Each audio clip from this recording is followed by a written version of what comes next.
ายเด้อพี่น้องเด้อมีเด้อนี่คือทางขยะไอ้ตัวเล็กไอ้ทุกใส่เป็นทุกแห้งมีหุ่นเนาะมีหุ่นเด้อ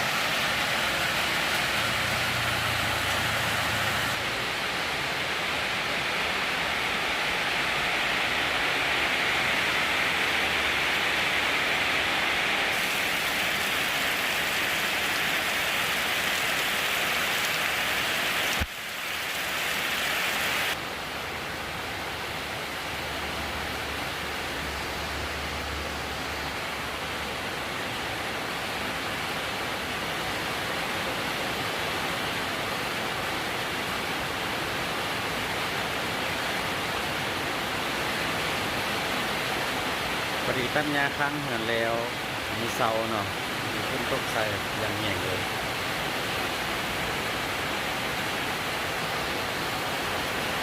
ที่เห็นเป็นตึกทำไมเห็นหัวโซ่บางหุ่นเลย